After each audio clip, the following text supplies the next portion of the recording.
Emancipation Day. But what does today actually mean to me? 188 years ago, many of our ancestors were released from slavery. Although they had worked from sunrise to sunset, they left with almost nothing the world considered valuable. Yet they carried their faith, their memory, their dignity, and their determination to remain human into a system built to convince them that they were less than human. Those ancestors held on to God, held on to one another, and moved with the rhythm of a faithful and fiery spirit. That is the very definition of liberation in the flesh and theology in the movement. Our inheritance is their collective and conscious decision to refuse to be broken. Out of that consciousness, we have received many of the things we cherish today. Our wit, our intellect, our movement, our rhythm, and our carnival. Upon their resilience and struggle, we build communities and nurture the people who have always known how to rise. Today, Trinidad and Tobago remains under a state of emergency, where extraordinary powers remain in the hands of the state, where arrests may be made without warrants and people may be detained without the ordinary legal safeguards. What remains? Chains in the form of unreasonable restrictions on movement. The very freedoms our ancestors paid for in blood are being stripped away in the name of national security. Fear is being cultivated as a way of life. Deep-rooted fear begins quietly and then becomes normal. This is how chains work, friends. Chains are not always molded from iron. Sometimes they're formed through deep-rooted patterns of control and the undermining of a people. Emergency powers, economic dependence, state violence, political patronage, self-hate, chronic hopelessness, and the quiet belief that this is simply the way things are. And so the plantation is preserved, only preserved in another form. Friends, the work of emancipation remains unfinished. It is time for us, once again, to put our heads together as a people and ask what is needed to free ourselves from the chains of the plantation. How do we repair this breach? Even as we wait for the world to account for what it stole, too many of our people continue to pay the price every single day right here in our own hand.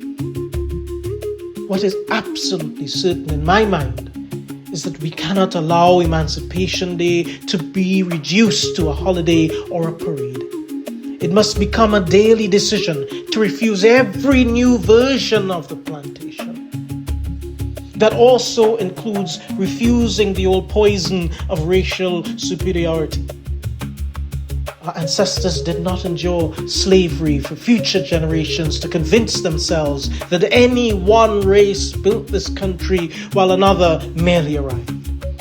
They did not suffer and survive a system that ranked human beings by birth so that we could inherit freedom and begin ranking one another by ancestry, complexion, surname, religion, or origin.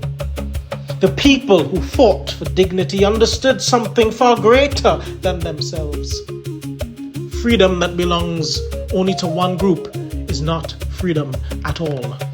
That same spirit echoed through the labor movement and through the Black Power movement, where thousands from every creed and race stood together. Not simply to demand dignity for one community, but to challenge the injustice itself and to call this nation to become better than it had been. The aspiration was to build a Trinidad and Tobago where every citizen could stand equal in dignity before God and equal under the law. That is why every creed and race find an equal place is more than a line in our national life. It is one of the highest expressions of emancipation itself. Whenever we convince ourselves that one community belongs more than another, whenever we measure citizens by bloodline, whenever prejudice replaces neighborliness, we are thinking more like the plantation than the people who overcame it. Our ancestors broke chains, and we must not sit idly by while new chains are being formed. I honor those who walked out of the fields where they had been forced to toil and still found a way to make music, raise families, build communities, and dream beyond what the world expected of them. I honor them by refusing to pretend that freedom is complete simply because the law once declared it so. Today, I'm acutely aware that the work of emancipation remains unfinished. Recognizing that the real costs are before our very eyes. The responsibility resting on every one of us still who has breath is to refuse to settle for the plantation and the chains it offers. May God give us the wisdom to protect the liberty God calls us to steward, the courage to defend the dignity of every human being created in God's image, and the strength to leave this nation freer than we found it. May our eclectic culture continue to unite rather than divide us. May our hopes remain greater than our fears. May our future be worthy of those who paid such an extraordinary price for our freedom. Happy Emancipation Day. God bless Trinidad and Tobago.